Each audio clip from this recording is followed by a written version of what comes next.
Amém. Esses últimos 3 meses, eu tenho estudado um livro que amo muito, que é o livro de Jó.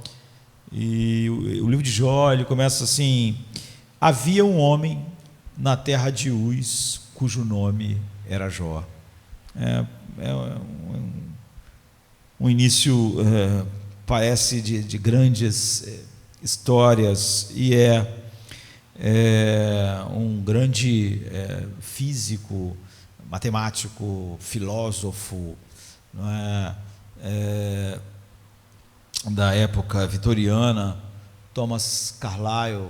Ele foi criado para ser pastor, mas ele acabou se transformando num filósofo e num tradutor, porque ele amou tanto a filosofia que ele quis ler a filosofia na língua onde a filosofia se expressou, não na antiguidade, né, mas já mais para o nosso tempo, da melhor maneira possível, da maneira mais profunda, que é o alemão.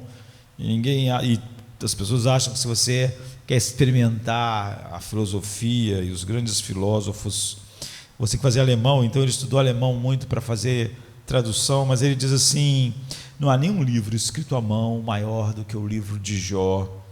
E é um livro que eu fiquei discutindo com ele quando eu tinha 20 e poucos anos, por pelo menos uma década, olhando. E quanto mais eu andei dentro do livro de Jó, nas suas cercanias, nas suas histórias, mais profundamente eu fui ficando convencido de que não há nenhum sentido do livro de Jó a parte da cruz de Cristo. Essa afirmação é verdadeira sobre qualquer livro da Bíblia. Se você ler um livro da Bíblia fora de Cristo, o livro não pode trazer para você o seu propósito, que era mostrar Cristo e apontar para a cruz. Portanto, você vai lê-lo sem o propósito pelo qual ele existe, foi criado. Mas eu acho que o livro de Jó, ele se destaca nessa necessidade suprema, porque sem Jesus o livro de Jó não vai passar de um registro de uma grande agonia, sem resposta satisfatória, humanamente falando. E eu poderia dizer que o livro de Jó é quase que o comentário das palavras de Paulo em 1 Coríntios, quando Paulo, no capítulo 1, 18 ao 25, Paulo fala sobre o contraste imenso da sabedoria de Deus para a sabedoria do homem. E o livro de Jó é como se fosse realmente o comentário disso. Paulo diz assim: certamente a palavra da cruz é loucura para os que se perdem, mas para nós, os que somos salvos, é o poder de Deus, pois está escrito: destruirei a sabedoria dos sábios e aniquilarei a inteligência dos instruídos. Onde está o sábio? Onde está o escriba? Onde está o inquiridor deste século? Porventura não tornou Deus louca a sabedoria do mundo? Visto como, na sabedoria de Deus, o mundo não o conheceu por sua própria sabedoria, aprove Deus salvar os que creem pela loucura da pregação, porque tanto os judeus pedem sinais, como os gregos buscam sabedoria, mas nós pregamos a Cristo crucificado, escândalo para os judeus, loucura para os gentios, mas para os que foram chamados, tanto judeus quanto gregos, pregamos a Cristo, poder de Deus e sabedoria de Deus. Porque a loucura de Deus é mais sábia do que os homens, e a fraqueza de Deus é mais forte do que os homens. E eu acho que o livro de Jó poderia ser o perfeito comentário dessas palavras do apóstolo Paulo sobre a loucura de Deus ser infinitamente mais sábia do que a sabedoria dos homens. Então o livro de Jó, ele gira em torno do contraste e conflito e tensão entre a sabedoria do mundo e a sabedoria de Deus. A sabedoria de Deus do homem, nunca compreende a cruz, não é? Diante da cruz, tudo que você ouviu as pessoas dizerem é o eco de que todos nós diríamos. Se você é filho de Deus, desça da cruz, porque para nossa mente é completamente incompatível alguém ser amado por Deus, ser o deleite de Deus e ter o destino que Jesus Cristo teve no mundo. Um homem de dores, que sabe o que é padecer, rejeitado e morrer pregado numa cruz. Então, talvez seja por isso que comentários que se restringam a interpretar o Antigo Testamento apenas em termos do Antigo Testamento se encontrem como um beco sem saída. Leia Jó sem Cristo e ele é um beco sem saída. Leia Êxodo sem Cristo e ele é um beco sem saída. Leia Levítico sem Cristo e ele não faz sentido nenhum, todos aqueles sacrifícios, aquelas coisas, aqueles detalhes. Não há nada no Velho Testamento que, se você não chegue a Cristo, não vire um beco sem saída do moralismo e te afaste mais de Deus do que te aproxime. Por isso os judeus conheciam tanto o Velho Testamento e não conheceram nada sobre a vida. E Jesus abriu de Moisés aos profetas e mostrou no caminho de Emaús tudo que a Bíblia falava a respeito dele. Então as Escrituras devem ser interpretadas pelas Escrituras. E o livro de Jó só pode ser entendido como parte de todo o cânon bíblico conforme cumprido em Cristo. Se nós olharmos para qualquer parte do cânon bíblico que não se cumpre em Cristo, então nós não podemos mais entender nada do que está sendo dito para nós. Então, de novo, enquanto eu bati a cabeça, quando eu tinha 20 e poucos anos, contra esses textos intrigantes e aparentemente, às vezes, intratáveis, foi a cruz que brilhou em cada página. E isso não quer dizer que o livro de Jó não é sobre Jó. Isso não quer dizer que o livro de Jó não é sobre Jó no contexto de Jó, mas é porque os livros bíblicos, eles, ao mesmo tempo que estão contando uma história de um homem, e aquele homem está vivendo aquilo, a história não é muito sobre aquele homem, ela é só algo que aponta. Então, se alguém me perguntar, o livro de Jó é sobre Jó, sobre um homem que viveu, sobre um homem que experimentou essas coisas, é lógico que é. Mas ele é sobre Cristo? É óbvio que sim. As experiências de Jó, os debates de Jó, as lutas de Jó, os sofrimentos de Jó e as bênçãos finais de Jó só são concretizadas na perfeita obediência de Jesus Cristo, em seu sofrimento, em sua vida, em sua morte e em seguida em sua ressurreição e ascensão ao céu, onde nós realmente podemos conhecer Deus, não apenas de ouvir falar. E esse livro, então, não é um tratamento tópico. Eu nunca faço de nenhum livro da Bíblia um tratamento tópico sobre alguma coisa. Eu estou sofrendo, então eu vou ler Jó. E eu vou ler Lamentações de Jeremias, porque quem faz isso não está indo à Bíblia para ver Cristo. Quando nós vamos ao livro de Jó, nós queremos ver Cristo, não é porque nós estamos sofrendo. Quando nós queremos pensar sobre a alegria, a gente não vai para Filipenses para achar que aquele livro nos direciona para a alegria e é o que eu estou precisando, porque você vê, senão a gente faz da leitura bíblica e do estudo algo a respeito de nós. Nós temos que nos aventurar no livro de Jó, por exemplo, ler, meditar e explorar e orar esse livro bíblico profundo e ele entrar na nossa corrente sanguínea, como tudo que a gente come vai para a nossa corrente sanguínea, né? Como tudo que a gente bebe vai para a nossa corrente sanguínea, nós devemos deixar essas verdades entrarem em nossa corrente sanguínea. E se você nunca fez isso, a minha oração é que o que nós vamos falar hoje ajude a você encontrar o caminho no livro de Jó, e algumas vezes nós queremos voltar aqui. Então, se você se aventurou, mas ficou atolado, confuso, o livro de Jó é grande, não é? Eu espero que o livro de Jó te ensine a encontrar o caminho da cruz, não é? E que esses momentos de meditação, hoje, quem sabe, nos 2 ou 3 ou 4 domingos, te ajude em Jó enxergar tudo que a cruz realizou por nós. Então eu acho que Jó é um dos livros, um dos tesouros, já que a Bíblia toda é um tesouro, mais negligenciado da vida cristã. Não é? As pessoas pensam em Jó, como eu disse, só pensam em sofrimento, em como olhar para o sofrimento, ou ter em Jó como exemplo no sofrimento, e perdem a sua riqueza. E isso já foi produzido muito material acadêmico a respeito de Jó, mas eu acho que na vida cristã, não muito. Certa vez alguém me disse: eu gosto do livro de Jó, mas eu não leio muito, eu prefiro outros livros, porque eu não consigo compreender muitas coisas. Então o livro de Jó levanta 3 questões para nós. Primeiro, em que tipo de mundo nós vivemos? E em segundo lugar, que tipo de igreja nós devemos desejar? Qual deve ser o nosso desejo em relação à igreja? E que tipo de Salvador nós realmente precisamos?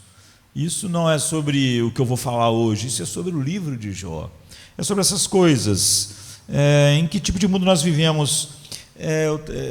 Há um programa de televisão que só fala sobre acontecimentos policiais nos Estados Unidos.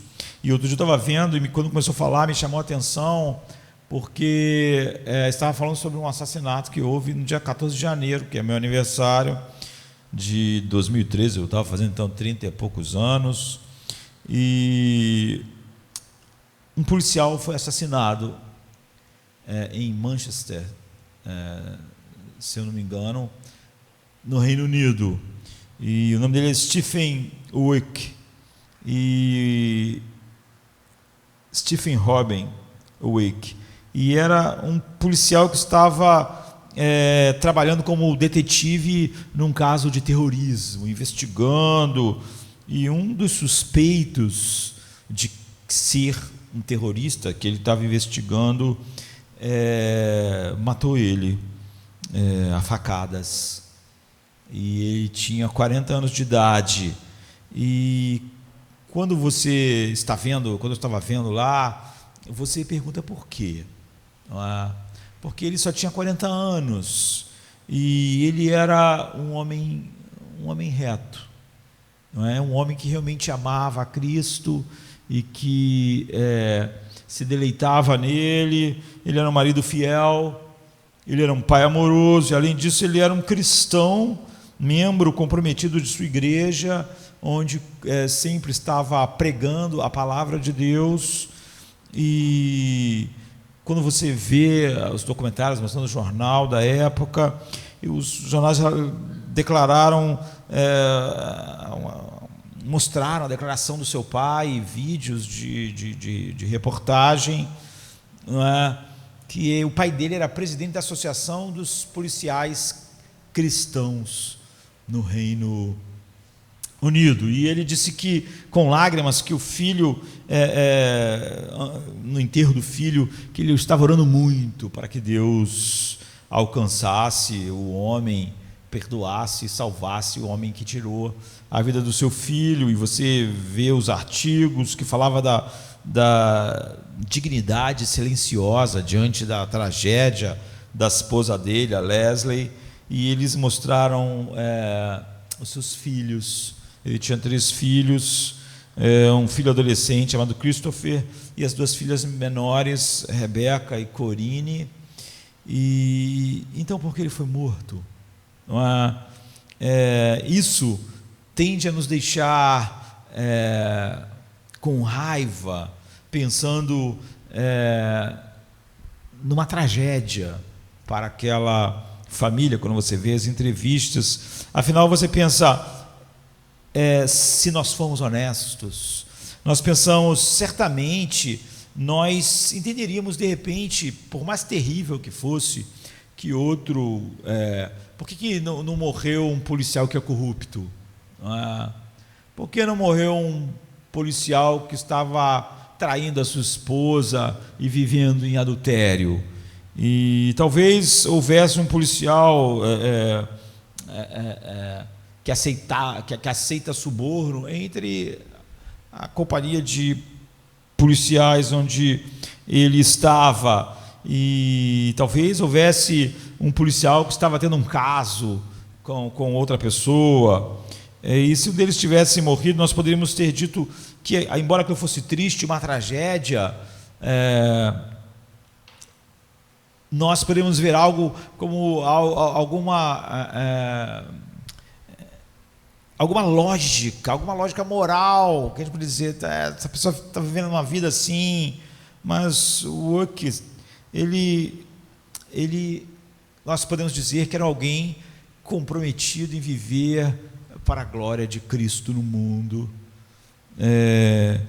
e era um homem pecador como nós, mas justificado em Cristo e comprometido em levar seus filhos a viver assim e liderar a sua família.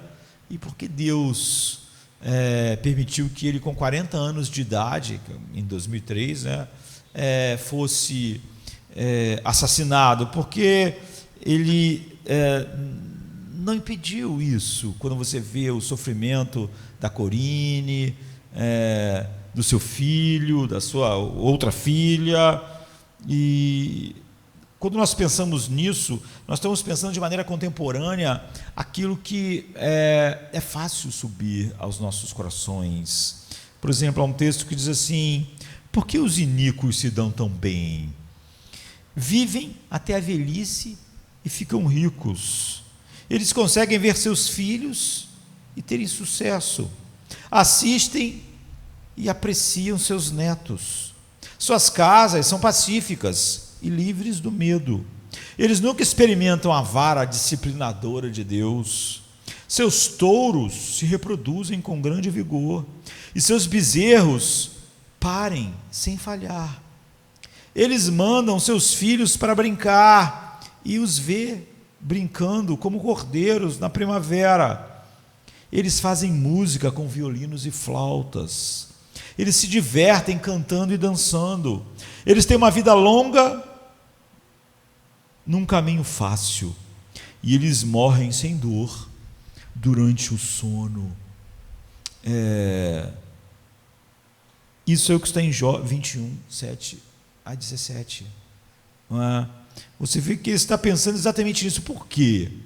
Como o que aconteceu com esse policial? Por que ele morreu com 40 anos? Ele que era um pregador da palavra de Deus. Então você vê, isso sobe ao coração. Porque vivem os ímpios? Porque chegam à velhice e aumentam o seu poder. Eles veem os seus filhos estabelecidos ao seu redor e os seus descendentes diante dos seus olhos. Seus lares estão seguros e livres do medo. A vara de Deus não os vem ferir. Seus touros nunca deixam de procriar. Suas vacas dão crias e não abortam. Eles soltam os seus filhos como um rebanho. Seus pequeninos põem-se a dançar e a se divertir, cantam acompanhando a música de tamborins e da harpa, e se alegram ao som da flauta, passam a vida na prosperidade e descem à sepultura em paz. Na outra versão que eu li, dormem enquanto dormem, morrem enquanto dormem. Contudo, dizem eles a Deus: deixe-nos, não queremos conhecer os teus caminhos. Quem é o Todo-Poderoso para que sirvamos a Ele? Que vantagem nos dá orar a Ele? Então essa foi a voz de Jó, em uma declaração honesta do seu coração, quando ele está olhando para as circunstâncias. Vamos ser honestos, há vezes que nós pensamos assim, há vezes que nós depois vamos repelir, mas que esses pensamentos entrem em nossas mentes. Porque essa pessoa que não vive para Deus vive 100 anos? E por que Spurgeon morre com 50 e poucos anos? Nós pensamos, por que grandes homens como John Bradford é queimado na fogueira com 45 anos? E às vezes grandes tiranos vivem até a velhice. É isso que Jó está dizendo. E não temos esse piedoso fingimento de que tudo vai bem para pessoas que glorificam a Deus, que o servem, e que tudo vai mal para pessoas que não fazem A verdade diante de nós, quando nós olhamos ao redor no mundo, simplesmente é que isso não é verdade. E, em geral, as pessoas que não se reportam e não se importam com Deus, vivem muitas vezes sem as mesmas dores, as mesmas aflições, vivem mais e com menos sofrimento do que homens que foram extremamente piedosos. E como Deus administra isso? Não é? Como nós podemos olhar para isso? E essas são perguntas que podem ser feitas de duas maneiras. Você pode fazer essa pergunta, como eu costumo dizer, sentado em sua poltrona, ou você pode fazer essa pergunta sentado numa cadeira de roda. Nós temos que ter muito cuidado para não fazermos essas perguntas sentados numa poltrona, porque certamente Jó não está numa poltrona. Ou seja, são perguntas difíceis como essa que a gente enfrenta no livro de Jó, mas nós temos que entender que existem dois tipos de maneira de enfrentarmos essas perguntas. Podemos fazer essas perguntas como sentados na poltrona, na cadeira de rodas, e na poltrona nós estamos afastados do sofrimento. Nós não estamos sofrendo, nós só estamos olhando o sofrimento como algo distante de nós, das nossas vidas. E aí nós começamos a conversar simplesmente sobre o sofrimento como um tema que nós não experimentamos.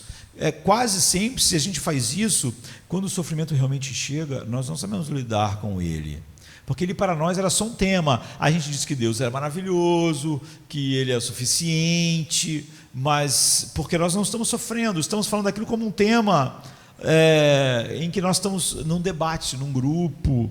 Enfim, Shakespeare, ele disse assim, pessoas assim, elas brincam com cicatrizes com as quais elas nunca sentiram ferimento. Ou seja, elas estão brincando com cicatrizes, elas estão falando sobre isso, mas elas nunca sentiram aquilo que produz essas cicatrizes.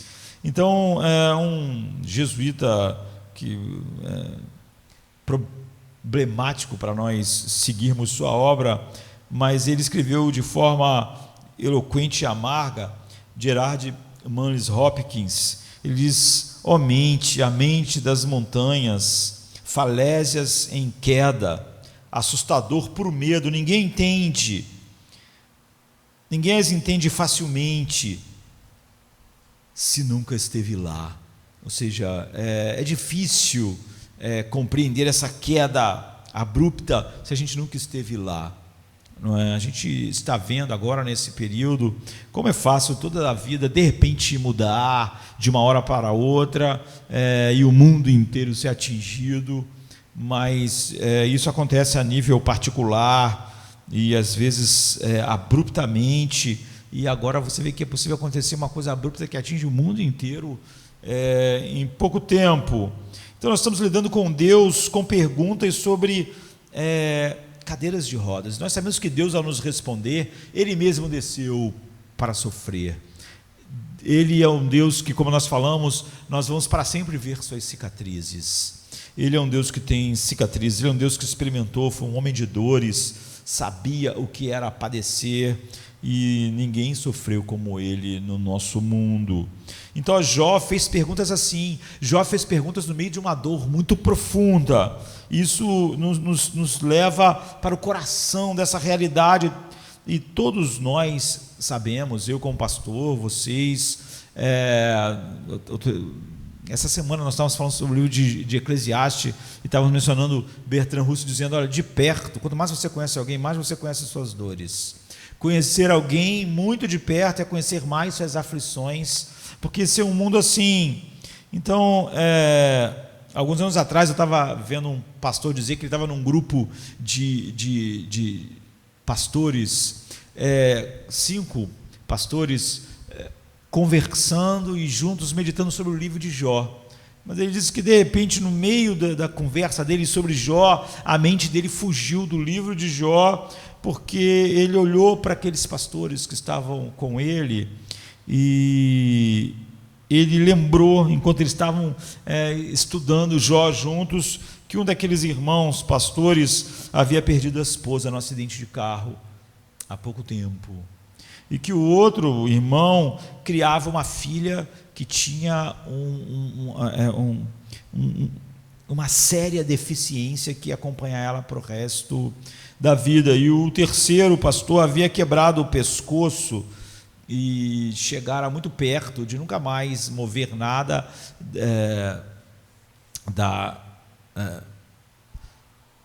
do pescoço para baixo, e o quarto pastor que estava com ele tinha sofrido uma quantidade muito grande de cirurgias e passado por um período muito difícil. Então ele disse que quando sua concentração retornou ao texto de Jó e a eles, ele pensou: esse livro não é meramente acadêmico. Esse livro não está falando sobre o sofrimento de uma maneira acadêmica, uma discussão filosófica sobre o sofrimento. Nem Deus nos fez assim. Esse livro não é meramente acadêmico, é sobre pessoas, e pessoas que conhecem o sofrimento, e todos nós vamos conhecer, queridos.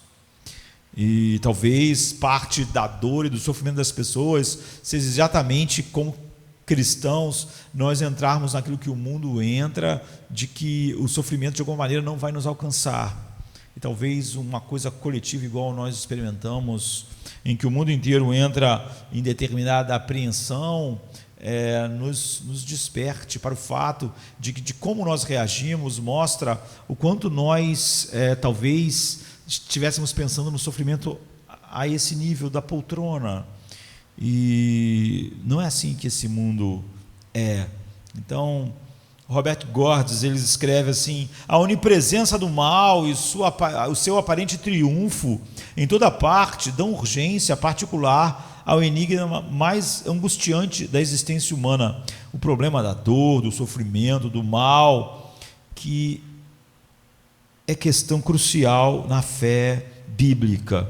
Então ele chama o livro de Jó do livro mais profundo, e se esse epíteto for permitido, a mais bela discussão sobre toda a dor no mundo, todo o sofrimento no mundo, do qual nós não temos nenhuma garantia e, na verdade, não vamos escapar.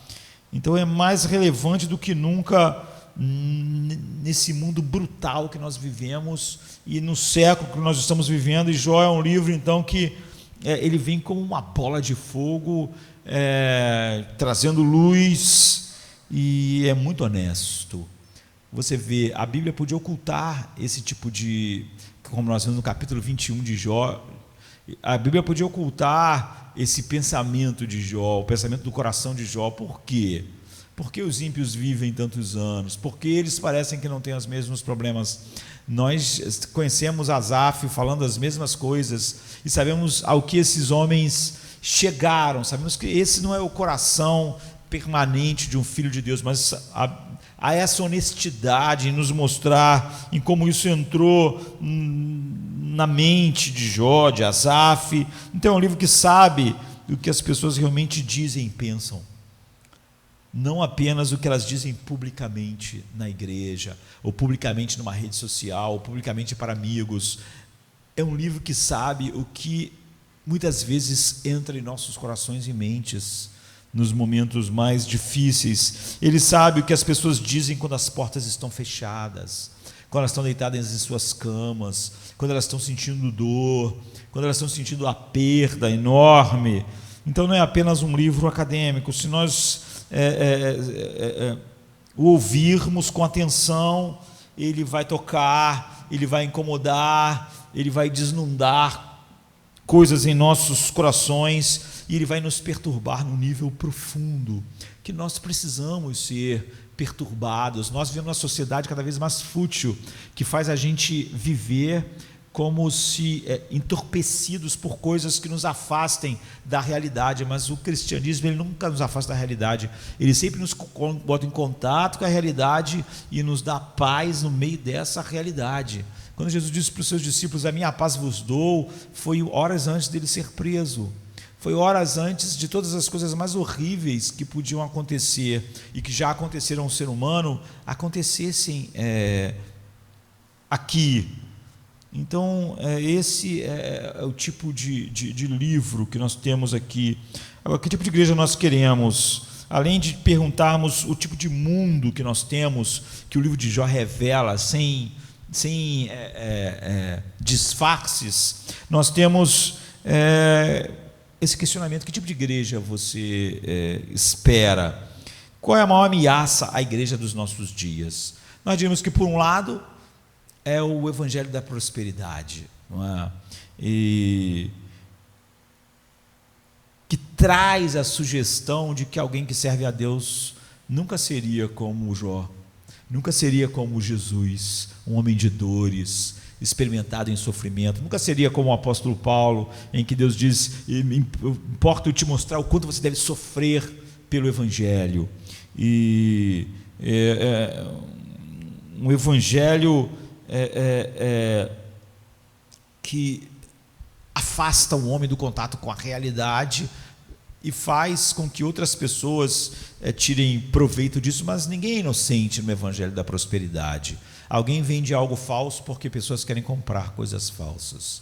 Mas eu acho que uma coisa tão perigosa quanto o evangelho da prosperidade é o evangelho terapêutico. Esse é mais problemático, você vê, porque o evangelho terapêutico, você vê mesmo no mundo reformado, ele está muito lá presente, não é? E por que acontece? Quanto mais você precisa de coisas, você precisa de saúde, de emprego, de casamento, de coisas assim, o evangelho da prosperidade como um veio do humanismo do homem, encontra eco. Mas, por que encontra? Porque você é voltado para si mesmo. Mas o evangelho terapêutico também. Porque o que acontece? Esses dois pseudos, falsos evangelhos, tanto o da prosperidade contra o terapêutico, eles estão relacionados, porque eles sempre tiram o homem do verdadeiro evangelho. O evangelho da prosperidade, em sua forma mais crua, é a mensagem de que Deus quer que você tenha saúde e dinheiro, e tem aquelas coisas que o homem acha que vão dar a ele sentido, autoestima, e essas coisas. E o evangelho terapêutico, ele faz a mesma coisa, porque o que as pessoas descobrem? No mundo mais desenvolvido, no mundo em que as pessoas começam a ter e consumir mais, apesar dessa fome de consumo nunca terminar, as pessoas descobrem que essas coisas não dão a elas alegria, não dão a elas o que elas querem. Então, algumas partes do mundo, e cada vez mais esses dois evangelhos andam juntos, e às vezes um se sobressai mais sobre o outro. Você vai ver que, por exemplo, no mundo reformado, as pessoas vão ter mais assim uma proteção contra o evangelho da prosperidade, mas não tem nenhuma sobre o evangelho terapêutico, praticamente, porque eu tenho água corrente. Se você tem água corrente, se você não se preocupa se amanhã você vai estar com fome ou não, se eu tenho um teto sobre a minha cabeça e roupas adequadas, eu posso muito bem estar longe de ser uma pessoa que o mundo considere alguém bem-sucedida, mas ainda assim você está numa posição no mundo que está acima da grande maioria das pessoas do nosso mundo, e certamente muito acima da maior parte das pessoas que viveram na história, em todos os tempos. Então, para pessoas assim, você está com saúde, você está casado, você tem um emprego, e o que acontece com o evangelho da prosperidade quando eu já tenho essas coisas? Ele tem um poder sobre as pessoas, mas ele tem um poder menor, mas ele se metamorfoseia no evangelho terapêutico, na sua forma mais simples. Esse falso evangelho diz que Jesus existe para fazer eu me sentir bem, e É por isso que facilmente a terapia e o humanismo secular, a psicologia secular tomam o lugar. O homem psicológico, ele quer ser feliz, ele quer se sentir bem. Tudo é sobre eu me sentir bem. E o que acontece, pastor, é que às vezes eu tenho um bom casamento, mas eu não me sinto bem. Eu não me sinto feliz, não me sinto satisfeito, a minha vida não é o que devia ser. Eu tenho emprego, mas eu não me sinto bem. E eu acho que o propósito é simplesmente me fazer me sentir bem. Por que há tantas respostas erradas para as pessoas hoje no meio da igreja? Por que as pessoas fazem perguntas e as respostas, às vezes, de homens que estão proclamando verdades do Evangelho são tão distantes do Evangelho que eles dizem pregar?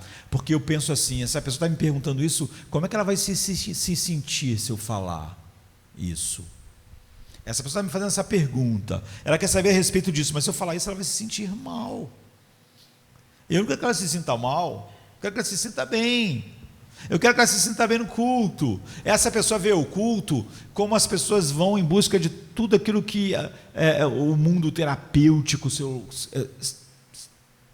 do humanismo secular quer produzir, simplesmente uma sensação boa, um se sentir bem. Então a minha resposta não pode ser a verdade de Deus se eu acho que ela vai fazer ela se sentir mal. Se eu responder isso e ela chegar à conclusão de que o pai dela morreu sem Cristo, então ela vai se sentir mal. Então eu vou mudar aqui o Evangelho. E se eu tratar desse problema que ela está, e se eu falar sobre isso, e isso vai fazer ela se sentir mal, certa vez alguém me disse assim na internet: o meu esposo tem esse problema. Quando o pastor fala sobre esse problema, ele se sente mal. Ou seja, em vez de ela pensar que o Evangelho deve mudar o seu esposo, ela preferia que aquele assunto nunca fosse tocado. Imagine se nós pregássemos assim, queridos. No meio do povo de Deus há pessoas com todo tipo de problemas. Eu pensasse, não posso falar sobre esse assunto porque aquela pessoa se sentirá mal. Eu não posso falar sobre esse assunto porque aquela outra lá vai se sentir mal. Eu vou ter que mudar a Bíblia porque as pessoas vão se sentir mal. Mas isso é a essência do Evangelho terapêutico. Tudo que nós queremos num culto é que todo mundo se sinta bem. Tudo que nós queremos com as respostas bíblicas, supostamente, é que as pessoas se sintam bem. Então, eu não quero que aquela pessoa, a pessoa está pensando, eu me sinto deprimido, eu me sinto triste. O pastor tem que falar coisas que me façam ficar animado, mesmo que isso não seja verdade. Tudo que eu quero é me sentir bem. Eu não espero ir no culto e ouvir algo que não me faça me sentir bem. Eu quero me sentir bem. Então eu começo a falar para as pessoas aquelas coisas que todo mundo gosta de ouvir, do humanismo secular, da psicologia secular. Aqui não há nenhum julgamento moral, aqui não vamos ver essas coisas dessa forma, nós vamos dar nomes mais bonitos para esses problemas do seu coração, porque nós queremos que você se sinta bem. Você vê, o Evangelho da Prosperidade é sobre a pessoa ouvir o que ela se sente bem, a nível de possuir coisas que ela acha que vai dar algo a ela que Jesus não dá. O Evangelho terapêutico faz a mesma coisa, só que ele é um mal mais insidioso, eu acho, que a teologia da prosperidade, porque você vê que ele tem prosperado mais nas fileiras de pessoas que dizem estar comprometidas com a palavra de Deus. Então, isso combina perfeitamente com a nossa sociedade do século XXI, que cada vez é mais próspera.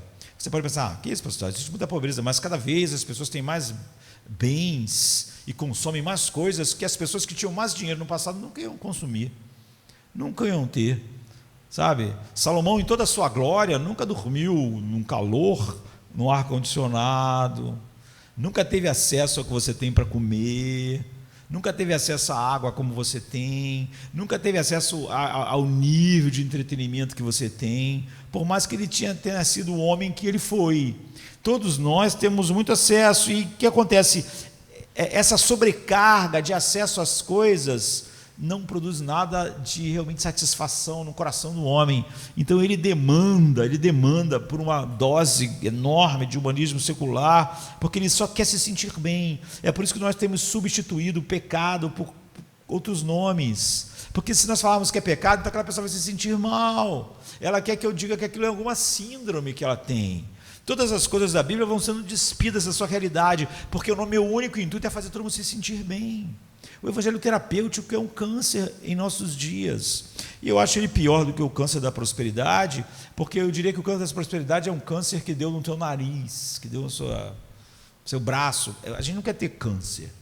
Mas se o câncer dá no nosso nariz, no nosso braço, na nossa perna, a gente começa a ver, rapaz, tem um troço aqui, estou sentindo aqui um caroço, estou sentindo aqui uma dor, vou no médico ver. O médico vê isso aí, é um problema. Mas se o câncer é no nosso pâncreas, e ele fica sem nenhum sinal, o fato é que quando a gente descobre, muitas das vezes, é tarde demais. Se Deus der a escolha, nós não queremos ter câncer, mas se Ele falar, você vai ter que ter, nós vamos escolher um que seja mais externo possível, mais detectável possível, porque nós sabemos como é fundamental, quanto mais cedo detectar, mais possibilidade há de cura, e quanto mais interno, escondido, quando ele chega a aparecer em algum exame fortuito que nós fizemos, ou quando ele chega a produzir dor e tal, ele já fez um estrago demais, já tem metástase, e não há muito o que ser feito. E o evangelho terapêutico, ele é um câncer mais profundo, mais escondido, e o foco passa a ser como você está se sentindo, como que eu vou falar vai fazer você se sentir, e a questão toda, eu não quero fazer você se sentir mal, eu quero fazer você se sentir bem. Você vê que grande parte das cartas do apóstolo Paulo fariam o oposto. A carta dos Hebreus, que é uma das passagens, um dos textos mais profundos sobre Cristo, não fala nada que faça as pessoas simplesmente se sentirem bem, e se sentir bem é o tema que faz o evangelho ser trocado pelo humanismo secular, não é? É você pensar antes da verdade ser dita, como as pessoas vão se sentir, e eu, como só quero que elas se sintam bem, eu não vou falar aquilo que vai produzir o oposto nelas, e a verdade é violentada mais por essa razão em nossos dias. E o evangelho terapêutico é o evangelho da autorrealização. Isso vai me fazer sentir bem, eu vou estar me sentindo melhor ao final do que vai ser dito, ou eu vou ser mais como Cristo. A questão nunca é centrada em Cristo. Então o livro de Jó aborda de maneira profunda e perturbadora o pseudo-evangelho da prosperidade, mas também o pseudo-evangelho do se sentir bem, do humanismo secular. Os dois são vertentes diferentes, mas uma é mais profunda. E por fim, de que Salvador nós precisamos? A questão mais significativa, no entanto, eu acho que é essa, não é? Porque nós só entendemos que tipo de Salvador nós precisamos quando a gente entende isso, a gente entende o tipo de pecador que nós somos, quão profunda é o mal do pecado. Em outras palavras, de que tipo de homem o universo precisa. De que tipo de homem esse mundo quebrado, cheio de dor e morte precisa. Então, quanto mais eu batia a minha cabeça contra o texto de Jó, há anos atrás, mais profundamente eu via que ele não faz nenhum sentido sem a obediência perfeita de Cristo, no mais profundo sofrimento e sua morte na cruz. Jó não é um homem comum, não é? Eu diria que Jó nem é todo crente. Jó não está ali para simplesmente apontar em como nós devemos reagir ao sofrimento, mas apontar para quem nós devemos olhar, que vai moldar tudo que nós somos em todas as situações. Há algo desesperadamente extremo em Jó. Nós sofremos, mas você tem que ver que há algo extremo em Jó no seu sofrimento. Há algo que não poupa nada, há algo devastador, inexorável, porque aponta para um homem cuja grandeza excedeu a de Jó, cuja obediência a Deus excedeu a de Jó, cuja riqueza era infinitamente maior do que a de Jó, e cuja miséria foi infinitamente maior do que a de Jó, cuja obediência perfeita a seu pai foi apenas antecipada para Jó. Jó apontava totalmente para um Jó maior. O universo precisava de um homem que nem Jó seria. Ele precisava de um homem que obedecesse amorosamente e perfeitamente o seu pai sobre o maior sofrimento já infringido a um ser humano, por cuja obediência muitos se tornariam de tão satisfatória ela seria, justo, como está em Romanos 5,19, que Paulo diz: como agora fomos justificados por seu sangue, muito mais ainda seremos salvos da ira de Deus por meio dele. Então provavelmente estamos certos em ver Jó como um profeta. Às vezes, nós quando pensamos nos profetas, não acrescentamos algumas pessoas que são profetas. Davi, a gente pensa que Davi é um salmista, mas você vê que quando Pedro pega o primeiro sermão sobre Davi, ele diz o quê? Assim profetizou Davi. Porque nos salmos de Davi, você vê que Davi está falando, se você ler o Salmo 22, você não consegue compreender o Salmo 22 olhando só para a vida de Davi. E é por isso que Jesus usou as palavras do Salmo 22 na cruz. Deus meu, por que me desamparaste? Aquilo era mais do que uma experiência de Davi, aquilo apontava para algo maior, à frente. Davi era um profeta. Você vê Pedro quando menciona, porque Davi profetizou, o seu santo não verá corrupção. Mas quando ele falou isso, Pedro diz, não estava falando dele mesmo, porque Davi, a sepultura dele está entre nós, e ele conheceu a corrupção. Mas quando você olha o Salmo, Davi está fazendo uma oração, e fazendo uma oração de verdade, e no entanto Pedro está dizendo, ele estava profetizando. E Tiago, por exemplo, diz assim, como exemplo de sofrimento e paciência, irmãos, tomem os profetas. E aí ele continua, você já ouviu falar da firmeza de Jó? Você vê que Tiago 5, 10 e 11, ele junta isso. Se Jó é um profeta, então no coração da sua vida estava o quê? O Espírito de Cristo.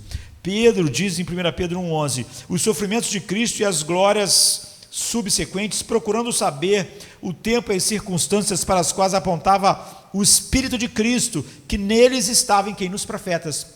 Pedro está dizendo que todos os profetas do Velho Testamento tinham o Espírito de Cristo. Então eles estavam sempre olhando e vendo tudo que Cristo seria e faria. E Tiago aqui coloca Jó assim, e quando você olha ele como profeta, ele é um profeta diferente, como há outros profetas na Bíblia. Não é? Ele aponta para Cristo de uma maneira diferente. Você lembra o que aconteceu com Oséias? Oséias teve que casar com uma mulher imoral, uma mulher com uma vida promíscua, mas ele estava só sendo algo que apontava para algo maior, a relação de Deus, de Cristo com a igreja, que ele salvou, que ele perdoou, que ele perdoou os seus muitos adultérios, como Oséias ia fazer com Gomer. Você vê, realmente aconteceu a história de Oséias com Gomer, mas não era sobre ele a história, era sobre algo maior que aquela história apontava. Haveria um povo mais adúltero do que Gomer, e haveria um marido que, apesar de tudo, ia redimir isso. Então você vê, no contexto imediato, a história de Oséias, realmente Oséias é um homem, ele casou com uma mulher, e aquelas coisas aconteceram, mas tudo aquilo era uma profecia. A coisa central não era a vida de Oséias, mas era como Oséias apontava a vida dele. A questão de Oséias não é ele profetizar sobre Cristo, olha o que vai acontecer, as pessoas não vão ser fiéis, ou vocês vão ser como um povo, um adúltero. Ele profetizou isso encarnando essa história.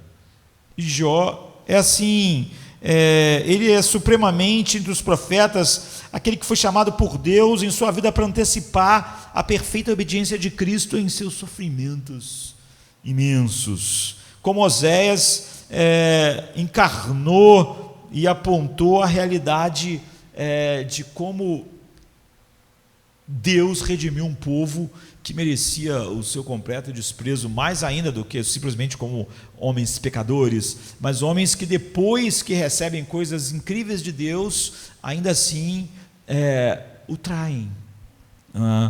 Então é assim que Jó aponta para, como Oséias aponta para Cristo. A sua própria vida é uma profecia, não é, de um maior Jó, como um Oséias maior, que vai ter uma esposa que também é mais caída, né, do que a própria esposa dele. Então Jó tem 42 capítulos. Nós podemos considerar isso uma observação óbvia, já que qualquer um pode olhar e ver que tem 42 capítulos, mas nós temos que perceber que a sabedoria de Deus se revelou de uma maneira longa no livro de Jó, e eu acho que é fácil você começar a ler os primeiros versículos de Jó, o primeiro capítulo 1, 2 e 3, e querer pular logo para o final, onde ele diz: com meus olhos, antes eu te conhecia de ouvir falar, mas agora os meus olhos, porque no meio há muitos discursos e falas que você pode se sentir tentado a pular, como você pode se sentir tentado a pregar sobre os primeiros capítulos, depois pular lá para o fim. Então, como a pergunta do livro é: onde está Deus em nosso mais profundo sofrimento? Deus não respondeu isso de uma maneira fácil e rápida. Não há uma pequena receita aqui. Se você perguntar que tipo de Deus permite que o maior sofrimento traga maior glória a ele, permite o seu filho na cruz, ou permite Jó apontando para ele, Deus nos dá um livro de 42 capítulos para responder. Você vê que a mensagem de Jó não pode ser resumida num Twitter, numa postagem rápida na rede social. O que Deus fala assim: venha comigo para uma longa jornada, venha antes que o sofrimento chegue, venha experimentar com o seu coração como você pode ver a minha glória no meio disso. Então, esse trabalho não pode ser sintetizado e tomado como um comprimido rápido. Então, não surpreende que ele demore um tempo, por uma razão óbvia. Então, o livro de Jó é longo, e cerca de 95% do livro de Jó é poesia, e tem pouca prosa. Os capítulos 1 e 2 e parte do capítulo 42 são prosa, o resto é poesia. Você pode dizer: por quê? O que isso tem de importante? Nós sabemos que a poesia, ela não quer falar só às nossas mentes, né? A poesia quer falar aos nossos corações, e essa é a ênfase. Os poemas, alguém disse, não são apenas uma aceitação pessoal de algo, eles comunicando-se não apenas de cabeça para cabeça, mas o seu objetivo é se comunicar de coração para coração. Então, um poeta, ele pode frequentemente tocar nossos corações, porque eles falam sobre coisas normais de uma maneira que é mais do que atingir nossas mentes. É assim que os salmos de Davi nos atingem tão poderosamente. Eles são poesia, e Jó é uma mistura de tocar em nossos sentimentos e tocar em nossa mente, mas ele usa muita poesia para que essas verdades falem profundamente ao nosso coração, porque a poesia lida com emoções, vontade, sensibilidade, e você não pode simplesmente resumir um poema. Se alguém fala assim: resume um poema para mim, não dá. O poema você tem que sentir ele todo, você tem que ouvir todas as palavras, porque não são só palavras para a tua mente, são palavras para o teu coração. Assim é Jó, não é? Quando você entra na poesia de Jó, Deus quis revelar a sua relação com Ele no mais profundo sofrimento. Ele quer que você aprenda isso com o profundo do seu coração, e que a gente deixe Deus trabalhar em nossos corações assim. Então, quando a gente pensa, não temos muito tempo, que tipo de mundo nós queremos viver? Nós queremos viver num tipo de mundo que é o início do livro de Jó. Quando nós pensamos em como a vida devia ser, nós pensamos que homens como Jó deviam estar na liderança, deviam ser governantes, deviam estar no comando, porque quando homens ímpios e diferentes de Jó estão no comando, há um sofrimento enorme. A gente pode ver isso com governantes, como muitas vezes a gente experimenta Mas o mundo em que começa o livro de Jó parece que está tudo no lugar certo, né? A história começa com essas palavras: vivia um homem, ou como está no original mesmo, havia um homem, e é uma história de um ser humano, e é fácil não se concentrar quando alguém é apresentado a nós. Eu tenho esse defeito, não é? E aqui o livro começa assim: havia um homem na terra de Uz chamado Jó. Eu acho fácil você não ter muita atenção quando alguém te apresenta alguém, e algumas informações são dadas, mas nós não prestamos muita atenção. Porém, no livro de Jó, a gente precisa prestar atenção nessa introdução, porque ela é surpreendente. Essa é a primeira das 3 apresentações em prosa em todo o livro. Como eu disse, a maior parte do livro é poesia, não é prosa. Então, embora outras pessoas sejam apresentadas mais tarde, Jó é o cara do livro. Se há um livro que tem um nome certo, o livro de Jó é esse. Jó, o livro começa apresentando Jó. Havia um homem chamado Jó na terra de Uz. As causas a seguir acontecem com Jó, as coisas. E ao longo dos ciclos, todo mundo vai falar a respeito de Jó. Seus amigos vão falar sobre Jó. Eliú se dirige a Jó a maior parte do tempo. Até Deus espera. Mas quando Deus vai falar, ele vai falar com Jó. E realmente é o livro de Jó. Tudo é sobre Jó. Os diálogos, quando os amigos falam, quando Jó fala, quando Deus fala, Jó está, por assim dizer, no palco, e a discussão toda do livro é a respeito dele. Portanto, nós precisamos prestar atenção em quem ele é para entendermos todo o resto. A segunda coisa é o lugar onde ele vive. Havia um homem chamado Jó que vivia na terra de Uz. Não sabemos onde Uz estava. Não é? Onde é? Você vai perguntar assim agora: onde é que é Uz hoje? A gente não sabe. Mas, porque aqui não nos dá as referências, mas nós sabemos que ela estava em Edom. Então, Lamentações 4:21 diz assim: alegra-te, ó filha de Edom, tu que habita na terra de Uz. Então, mais importante no nome de Uz não é a gente saber aonde ele está, mas é que a gente sabe aonde ele não está. Ele não está na terra prometida.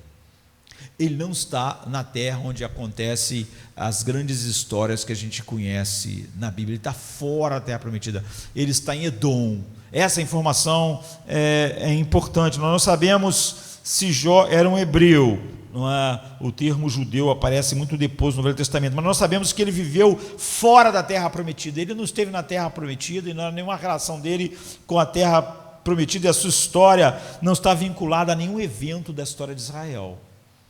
Isso é importante. A história não começa... Normalmente as histórias do Velho Testamento, você vai ver que elas começam assim: no 3º ano do rei Uzias, no 24º ano do rei tal, no ano tal, no mês tal do rei tal, para te localizar, para você saber onde é que esse cara está, onde ele está. Isso não existe no livro de Jó. A história não começa assim no 10º ano do rei tal. De fato, como a gente vai ver no versículo 5, Jó parece não. O versículo 5 deixa claro que ele é um patriarca. Ele é como Abraão. Ele é um homem chamado no meio do paganismo. Só que com Abraão, Deus fez uma aliança que atingiu toda a posteridade e a eternidade, nos incluindo. Jó é um homem que Deus chamou, assim igual Abraão, no meio de um mundo pagão. Deus foi lá e chamou Jó e teve uma relação com ele. Não uma relação de aliança que ia chegar a nós, mas é a mesma coisa. Pensa em Deus indo lá na terra onde Abraão estava, e no meio de todo mundo se revelou. Então Deus fez isso com Jó. Você vai ver que Jó ele oferece holocaustos. Só que isso não acontece a não ser com os patriarcas. Ele oferece sacrifícios a Deus. Assim que o povo, a família de Abraão, foi para o Egito e se tornou um povo lá, você vê que quando eles saem do Egito, Deus institui os levitas e ninguém podia oferecer um sacrifício. Era totalmente pecaminoso você reunir a sua família e fazer um sacrifício. Isso se tornou algo exclusivo de um grupo de pessoas que Deus estabeleceu. Mas Jó não, Jó é como Abraão. que fez várias vezes. Você vai ver que Abraão levantou um altar, ofereceu um sacrifício, e você vai ver que Jó faz isso. Então, se você quiser saber como Jó ele é como Abraão, Isaac e Jacó. Ele é um Deus que Deus chamou no meio de todo mundo pagão e se revelou a ele, teve essa relação profunda com ele que é revelada para nós aqui. Ele então é antes da concessão da lei no Monte Sinai, porque depois disso não poderia mais um homem oferecer sacrifícios isoladamente. Ele é antes da conquista da terra prometida. Então aqui estava um homem que quase não sabia nada de Deus, queridos. Quando você pensa em Jó, eu fico espantado, assim, o deleite dele em Deus, a firmeza dele em Deus, o compromisso dele com Deus, porque ele não conhecia praticamente nada do que você conhece. Ele não conhecia nem, porque quando a gente pensa em Davi, a gente pensa, Davi conheceu muito pouco em relação a nós. A gente conhece Cristo, a gente conhece o Novo Testamento, mas Jó não conhece nem a lei de Moisés. Jó não conhece nem o que Deus fez em Abraão, Isaac, Jacó e Moisés.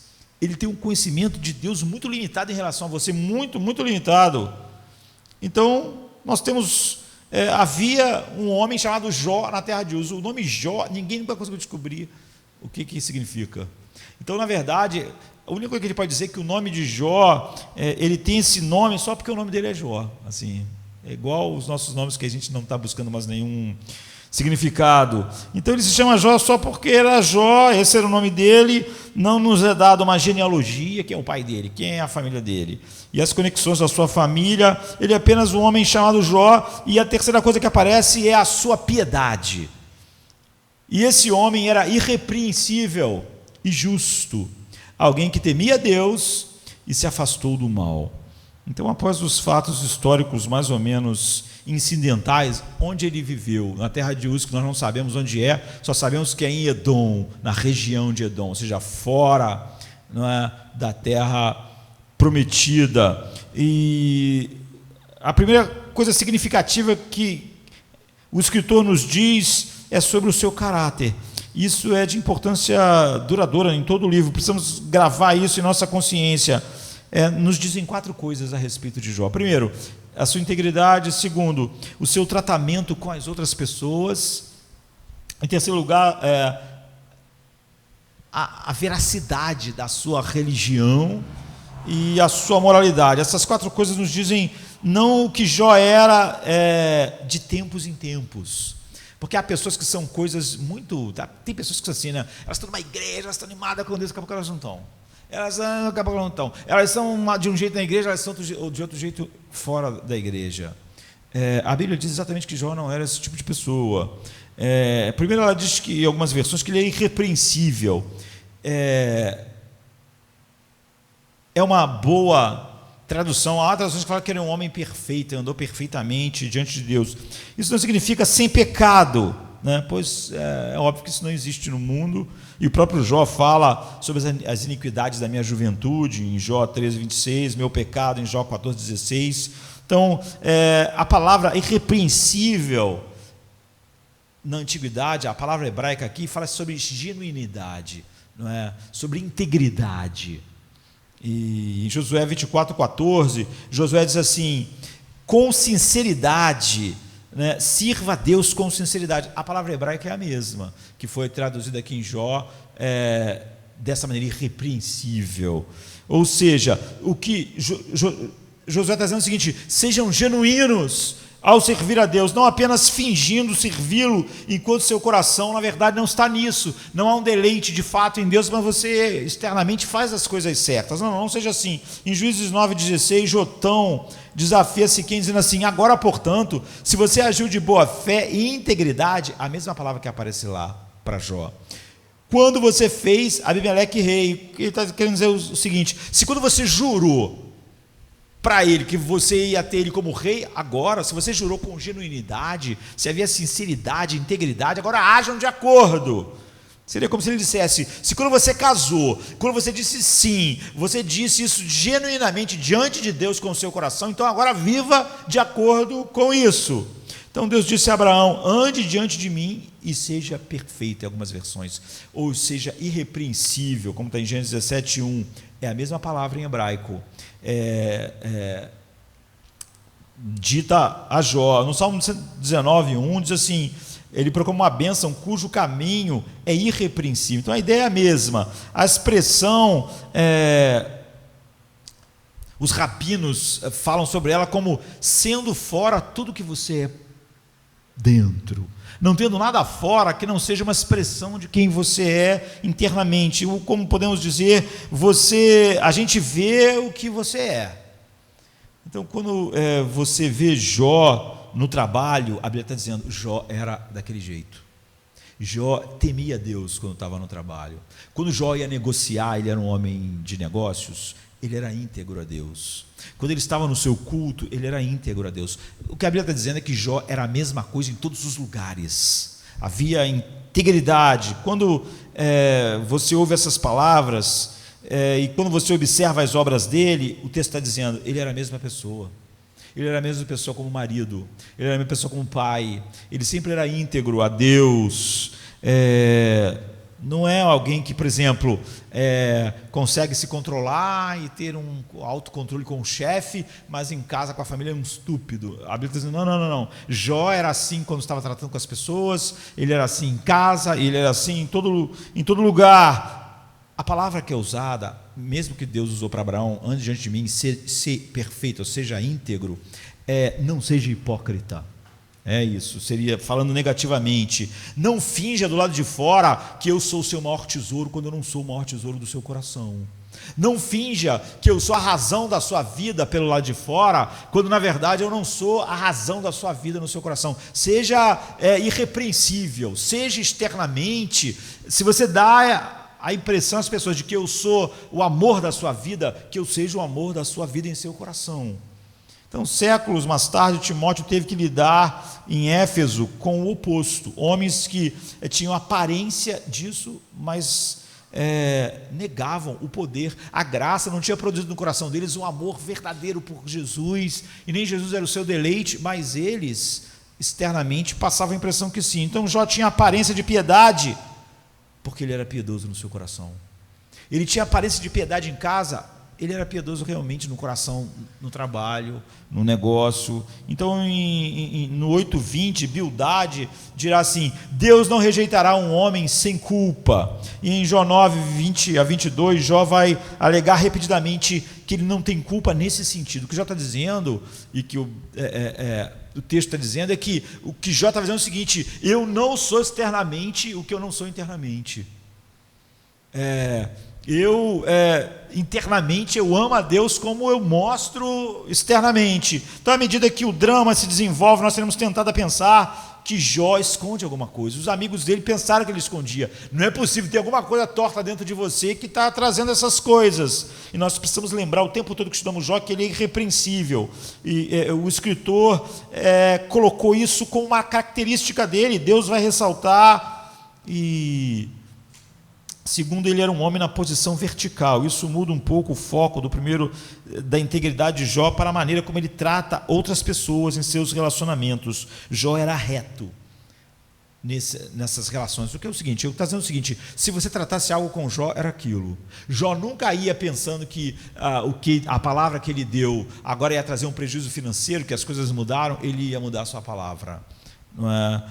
Nós veremos esse comportamento correto descrito maravilhosamente em 3:1, 13, 23. Em terceiro lugar, mostra o caráter de Jó. Ele foi marcado pela integridade e seu relacionamento pelo trato correto, porque a sua religiosidade era moldada por uma verdadeira piedade, uma verdadeira percepção da presença de Deus e como se vivendo na presença de Deus. Então você vê como tudo isso é incrível, porque ele é um homem que conhece muito pouco em relação a Deus do que você e eu conhecemos. Então nós não sabemos o quanto ele sabia sobre Deus. O que a Bíblia deixa claro é que ele temia muito a Deus. E no que ele sabia, ele era totalmente íntegro em seu coração, não no sentido de ser perfeito, mas no sentido de ser verdadeiro, veraz, naquilo que ele era externamente, no que ele era internamente. Então ele tinha realmente uma reverência, uma piedade diante de Deus em tudo que ele fazia, como empresário, como pai, como marido, enfim, todas as relações, porque ele era assim de verdade. E mais tarde, na história de Israel, o temor do Senhor era aquela reverência afetuosa pela qual o Filho de Deus se inclina humildemente ao cuidado do seu pai e abraça a lei do seu pai e se deleita na lei do seu pai. A Bíblia está dizendo, Jó era assim. E é por isso que Deus disse, você viu a integridade do meu servo Jó? Você vê como realmente ele é alguém que me ama totalmente? O que Deus está ressaltando exatamente é que entre a externalidade e aquilo que é interno em Jó, não há uma coisa diferente. Ele não há duplicidade. Para Jó, não conhecendo plenamente a lei, nem a lei, que dirá o Evangelho, como nós, o temor de Deus consistia em uma devoção sincera e piedosa. Jó era, no melhor sentido da palavra, um homem regenerado. Um homem que realmente teve uma mudança interior, que fez ele ser externamente o que essa mudança é em seu interior. Então, à medida que o livro se desenvolve, nós teremos e veremos que Jó acredita que Deus era soberano mesmo. Jó não era aquela pessoa como a gente vê muito facilmente hoje, Deus é soberano, só para acontecer uma coisa amanhã e o cara fica todo mundo desesperado, como se Deus não estivesse controlando nada. Por quê? Porque o que ele diz não expressa a percepção do seu coração. Não, Jó realmente via Deus soberano e controlando tudo. Por isso ele podia dizer, ele deu e ele tirou. Bendito seja o seu nome. Havia uma integridade, havia veracidade. Tudo que Jó dizia sobre Deus externamente, como quando a gente cantou aqui hoje, era verdade no coração de Jó. E é assim que ele começa a ser apresentado. E a outra convicção é que Deus era justo e que tudo que Deus faz era bom. E essa convicção profunda de Jó é que vai ser testada na sua história. Finalmente, aquilo que nós podemos chamar, entre aspas, de religião de Jó faz ele ter uma vida moral piedosa. Aquele homem era alguém, diz o versículo 1, que se afastava do mal, não é? Então, ao percorrer o caminho da vida, ele permaneceu resolutamente no caminho reto e íntegro e se afastou de todas as coisas que podiam afastá-lo de Deus. Você vai ver no meio da história, ele diz assim, eu fiz um pacto com meus olhos, como eu colocaria os meus olhos sobre uma virgem? Ou seja, como eu olharia para uma mulher que não é a minha esposa de uma maneira que desonrasse Deus? Nunca faria isso. Não é que ele está dizendo que não trairia a mulher dele, ele está dizendo que ele nunca olharia para uma mulher, porque ele fez um pacto. Ele fez um pacto com Deus de nunca desonrar Deus dessa forma. Você vê, havia essa integridade interna e esse cuidado em Jó. Ele era realmente uma pessoa veraz. Então o caráter de Jó era marcado pelo arrependimento diário por causa disso, um afastamento habitual do mal, uma prevenção contra o mal, porque ele era piedoso de fato, ele sentia que vivia diante da face de Deus. Então ele achava que suas palavras, suas ações, suas intenções, por exemplo, fez um pacto com os olhos, ele achava que todas essas coisas que ninguém via precisavam realmente honrar a Deus. Jó assim é apresentado a nós, com poucas palavras. Você vê uma apresentação incrível, não como um homem perfeito, mas como um homem genuíno. Ele disse que amava a Deus, ele amava. Ele disse que Deus era a coisa mais importante para ele, era. E é isso que é colocado em questão no livro. Tira tudo dele e vê se esse amor dele por você é verdadeiro. Tire tudo dele e veja se ele realmente se deleita em ti. Tira tudo dele e vê se ele realmente acredita que tu és soberano e controla tudo. Essa era a questão. Tira e vê e mostre se o que está dentro dele é o que aparece realmente para todo mundo. Então ele é tão genuíno, ele teve um coração tão focado em Deus, que quando Deus diz assim, quando Deus quer usar de uma expressão, de pensar que homens que ele sempre ouviria, ele põe Jó. Tem uma hora que Deus diz assim, o povo de Israel se afastou tanto de Deus, que ele diz, olha, ainda que algumas pessoas orassem, eu não livraria vocês do que vocês estão vivendo. Deus põe Jó, diz assim,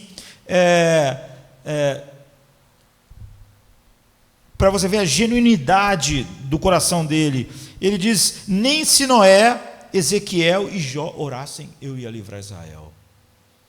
Deus coloca, para vocês verem o nível que vocês chegaram, e como a minha disciplina vai chegar em Israel, ainda que homens, aí quando Deus vai apontar esses homens piedosos no meio da impiedade, ele diz, ainda que Jó orasse, eu não faria.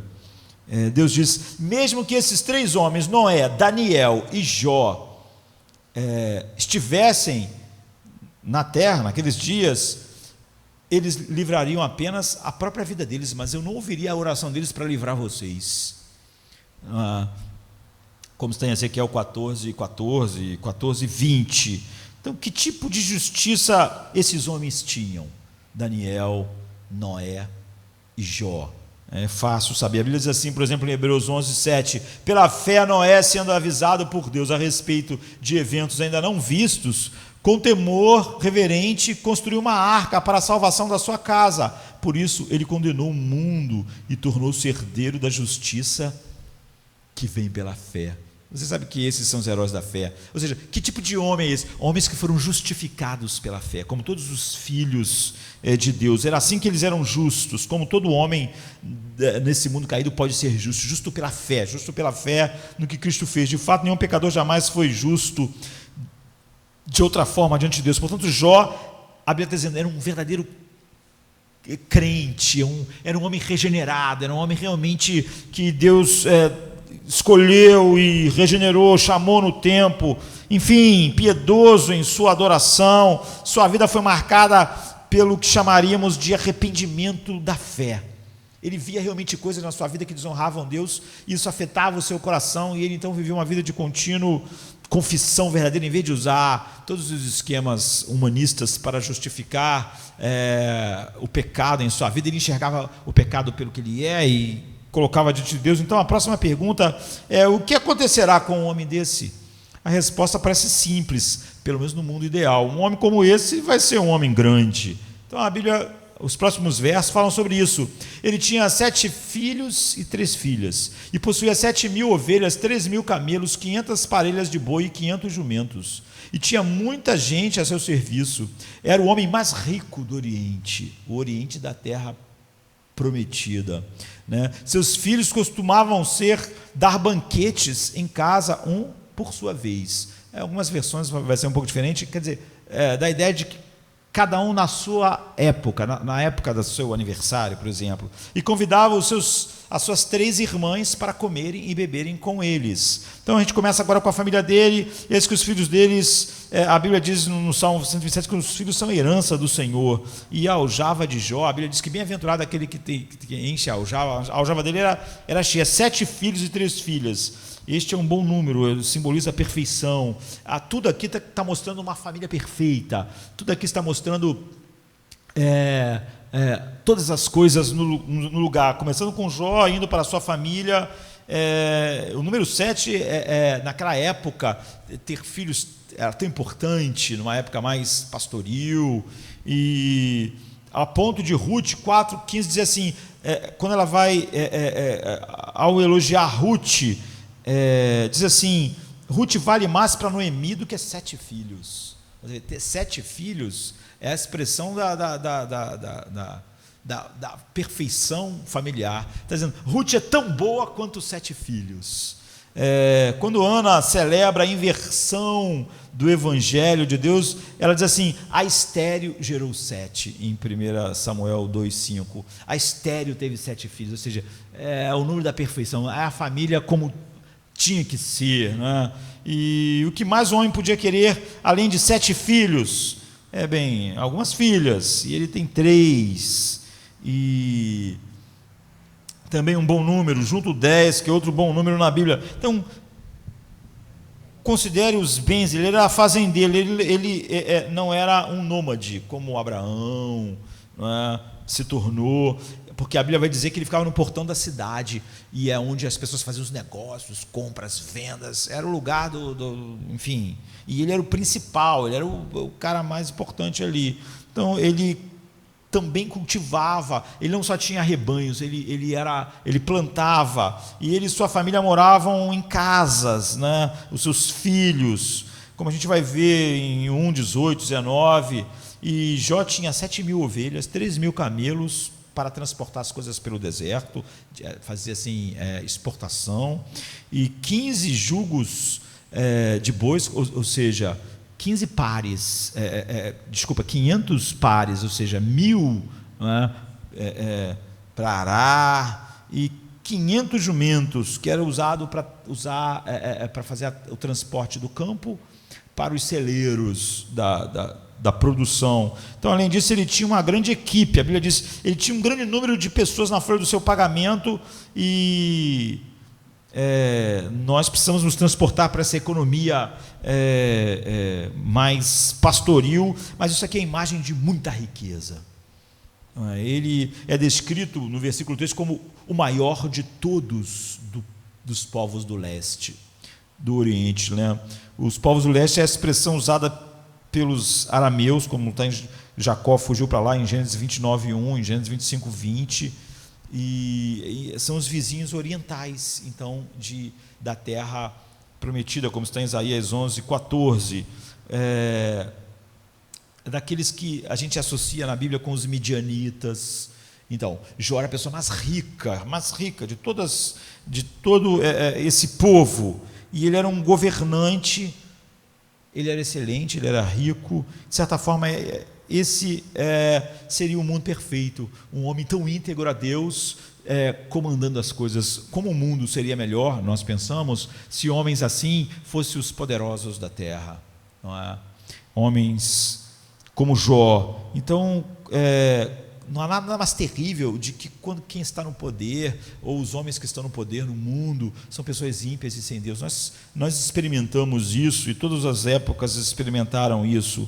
Portanto, a grandeza de Jó é a consequência natural da sua piedade. Nós não temos problema em ver Jó, sabermos que o seu coração era assim, e vermos toda essa riqueza e poder nele. O problema é quando tudo se reverte.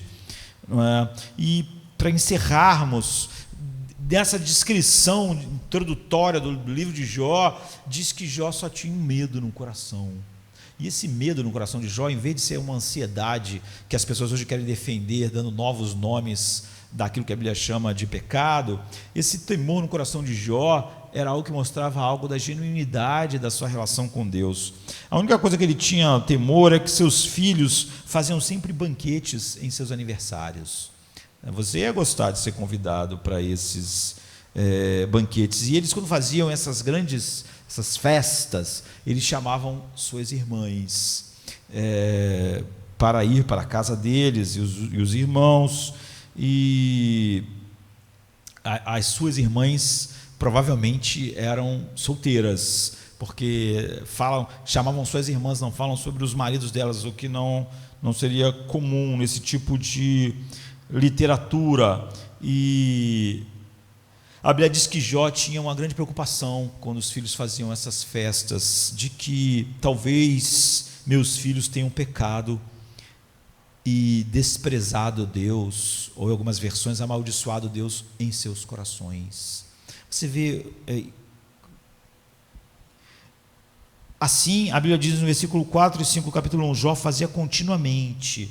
Seus filhos davam um banquete, terminado o período de banquete, Jó mandava chamá-los e fazia com que se purificassem. De madrugada, ele oferecia um holocausto em favor de cada um deles, pois pensava, talvez os meus filhos tenham lá no íntimo do coração pecado e desprezado ou amaldiçoado a Deus.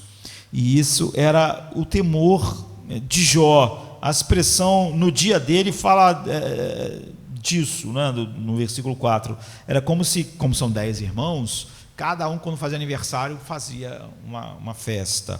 Ou seja, não eram pessoas, o texto não está dizendo que essas pessoas, os filhos de Jó, sendo ricos, viviam em festa, faziam festa o tempo todo. Não é isso. Eles, cada um no seu dia, fazia essa, mas sendo tanta gente, tinha sempre isso, né? Então, e as irmãs solteiras, porque eles chamavam as irmãs, e não a família delas, os maridos. Portanto, a gente pode ver Jó como um homem no auge da vida. Jó tem 40 e poucos anos. Suas filhas solteiras, numa época que se casava cedo, elas têm 17, 18, 19, 20 anos. E seus filhos são mostrados como casados, eles têm suas casas. E nós não sabemos, a Bíblia não fala o nome dos seus filhos, e qualquer que sejam os detalhes, é uma imagem de harmonia familiar e de uma festividade que é inocente, não é festança, é festividade de família quando vai celebrar o aniversário, ou seja, mostra uma família que estava unida, né? E fala tudo de bem, e quando cada um fazia a sua festa, mas quando elas terminavam, Jó convocava todos os filhos, não é? Para uma cerimônia, para um culto, e cada vez que ele fazia isso, ele levantava bem cedo. Você vê, havia uma urgência em Jó no capítulo 5, no versículo 5. Terminava um período de banquetes, Jó mandava chamá-los e fazia com que se purificassem. De madrugada, ele oferecia um holocausto em favor de cada um deles, pois ele pensava: talvez os meus filhos tenham pecado contra Deus em seus corações e desprezado ele. Essa era a prática de Jó. Isso sugere um zelo enorme. Os filhos dele, externamente, viviam uma vida que honrava a Deus. Mas Jó não tinha certeza se no coração eles eram como ele. Jó sabia que o seu coração era totalmente voltado para Deus. Mas e se dos meus filhos não forem? E se eles obedecem e vivem essa vida que não desonra a Deus externamente? Mas eu tenho um temor de que lá no coração deles, eles não tenham esse deleite em Deus. Eles não honram a Deus dessa forma. Isso era uma preocupação. Você vê, pais hoje, às vezes, não tem preocupação nem pelo externo dos filhos, mas uma verdadeira piedade no coração. Você vê, faz o pai ter uma preocupação com o externo, e Jó olhar para os seus filhos externamente, estava tudo bem espiritualmente, mas a Bíblia diz que ele tinha um temor. E se no coração deles eles desprezam Deus? E se no coração deles eles não vivem para a honra de Deus? E antes que houvesse qualquer intervalo entre aquelas festividades, por exemplo, e os afazeres da vida, ele chamava eles para essa reunião. E impressiona a urgência, de madrugada. Então acabou, não é que daqui a 2 dias, 3 dias, não, de madrugada nós vamos reunir e vamos fazer um holocausto para cada um, porque eu temo que nos seus corações essa alegria da família, essa família em torno de Deus, que alguns deles não têm um coração realmente regenerado, ou um coração que tema a Deus de verdade. E essa era uma preocupação de Jó séria. Então ele se reúne, Jó como patriarca, chefe da família, como eu digo, ele está antes da lei, porque ele pode oferecer os sacrifícios, algo que não poderia só antes, só os patriarcas puderam. Então ele faz um holocausto. O holocausto é o sacrifício de todos os sacrifícios, o mais importante, porque era uma oferta queimada ao Senhor. O que isso queria dizer? O holocausto era totalmente queimado diante de Deus, totalmente. Não era como os outros sacrifícios. Todo animal era consumido pelo fogo. E o holocausto, ele retratava então a ira de Deus, a ira infinita de Deus, queimando o animal no lugar do adorador, que é o que os pecados do adorador merecia, a ira eterna de Deus. E nós podemos imaginar Jó fazendo isso por eles, um de cada vez, porque o texto deixa claro de que ele não fazia um holocausto para todo mundo, não, chamava um por um para fazer o holocausto. Então você vê como ele saturava a família dele com isso. Ele acende o fogo e o animal começa a pegar fogo. Tudo isso que aconteceu em Levíticos, na lei, aqui antes disso tudo, o holocausto, ele pegava o animal, matava o animal para mostrar, está vendo? O que o teu pecado merece, filho, é a morte. É a morte. Você vê que ele prega a lei e o evangelho. Hoje, os nossos filhos às vezes crescem e não aprendem a lei, e por isso o evangelho não é encantador, porque nós também queremos que eles não se sintam mal. Isso parece que faz as pessoas não se sentirem muito bem. Mas o que Jó está dizendo é o seguinte: filho, o que está acontecendo com esse animal é o que você merece. Você está vendo? Ele morreu, você merece a morte. o salário do pecado é a morte. Aquilo que você faz que desonra a Deus merece a morte, como esse animal morreu, mas não é só a morte que merece ser consumido pela ira de Deus. Você está vendo agora, a gente vai jogar fogo nesse animal, e ele vai ser consumido até as cinzas. Então, é o que você merece. Você não vai morrer e nem ser consumido pela ira infinita de Deus, porque esse animal está sendo colocado no seu lugar para receber o que você merece. É uma profunda pregação, filho por filho. Então vi o próximo filho, e ele dizia: esse animal é para você, agora ele vai morrer, agora o sangue dele vai ser derramado aqui. Então é você que merecia ter o seu sangue derramado, você que merecia morrer, e agora ele vai ser consumido pelo fogo, porque você merecia ser consumido até o fim pela ira infinita de Deus, mas quem vai ser consumido é o animal, é o holocausto. Você vê que é uma grande pregação, porque ele temia, não porque os seus filhos externamente viviam de uma maneira que desonrava a Deus, mas que lá no coração eles não tinham Deus como seu maior tesouro. Então, o que era tão sério, que exigia um sacrifício tão caro, tão urgente, por que Jó de madrugada acordava todo mundo? Por que não deixava para depois? O texto dá razão, porque ele pode ser que meus filhos tenham pecado e desprezado, ou em algumas versões, amaldiçoado Deus nos seus corações. Eu nunca vi meus filhos fazerem isso, só vejo eles viverem uma vida reta, mas pode ser. E embora os filhos supostamente mostrassem piedade externa, Jó tinha um temor de que eles não fossem íntegros no coração para com Deus, ou seja, não tivesse o deleite que ele, Jó, tinha em Deus. E Jó tem integridade, e ele não tem certeza se todos os seus filhos têm.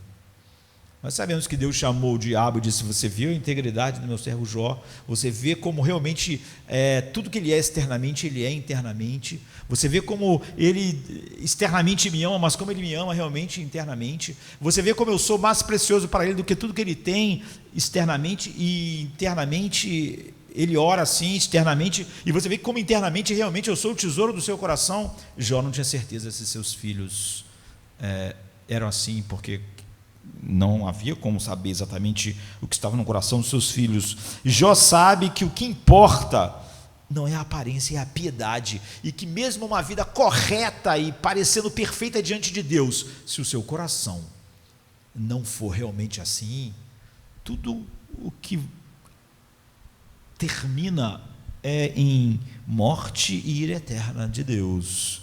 Então Jó acredita no poder expiatório de um sacrifício que ele mesmo não pode prover para aplacar a ira infinita de Deus. E ele sabe que seus filhos o merecem, que ele merece. Então, como diz Provérbios, no temor do Senhor se tem forte confiança e seus filhos se refugiam.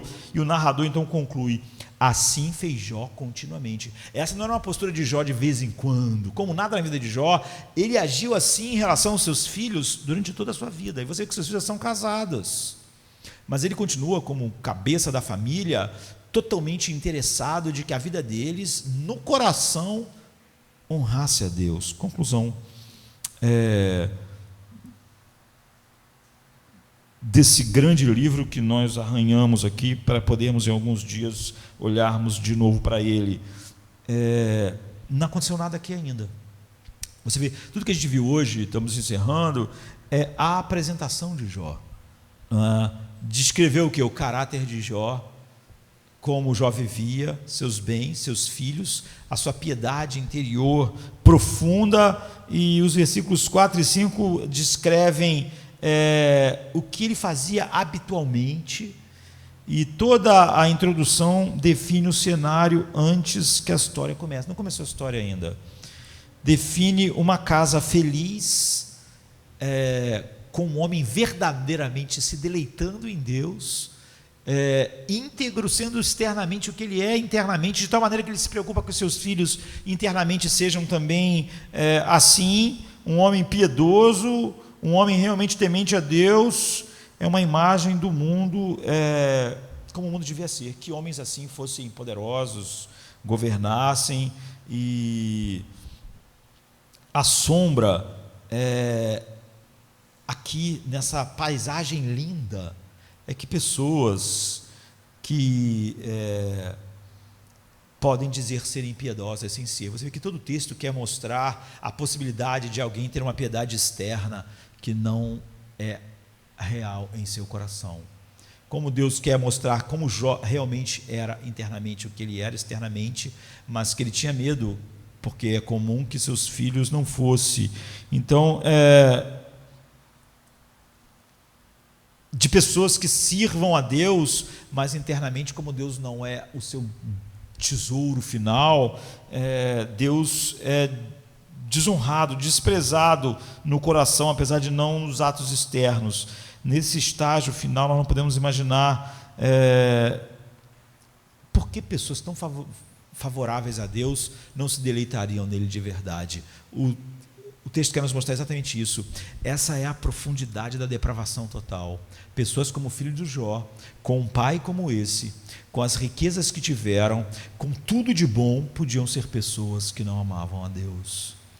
Porque homens e mulheres, mesmo com todas essas bênçãos e com essa harmonia, essa prosperidade abundante, na maioria dos homens não há um grande temor no coração de Deus, verdadeira piedade. E existe essa possibilidade. Jó não não é ingênuo e exerce, ele não pensa, meus filhos não são assim. Ele pensa, olha, meus filhos podem muito bem ser assim, homens que não temem a Deus de verdade em seus corações, e se eles forem assim, de maneira justa, a ira de Deus vai estar sobre eles, e eles precisam de um substituto. E Jó sabe que por natureza nós não honramos a Deus, mesmo que Deus nos beneficie ao máximo. É por isso que essa coisa assim, olha, eu não tenho servido a Deus, a vida é difícil porque eu tenho tanto problema, não é verdade. Esse texto está dizendo para nós que é possível tudo ser maravilhoso e um homem não ter Deus como seu tesouro. E na verdade isso é o que muito acontece. E que se o homem tiver Deus como seu verdadeiro tesouro e deleite, como Jó tinha, se tudo mudar, Deus ainda vai ser esse tesouro.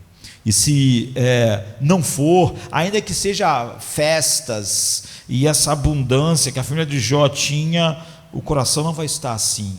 Porque Jó sabe que por natureza não honramos a Deus como Deus ou o glorificamos pelas coisas que Ele nos dá. Nós encontramos maneira de encontrar em nós mesmos a fonte daquilo que a gente possui e não sermos gratos a Ele. Essa é a acusação que Romanos 1:21 faz. A ira de Deus está sobre os homens.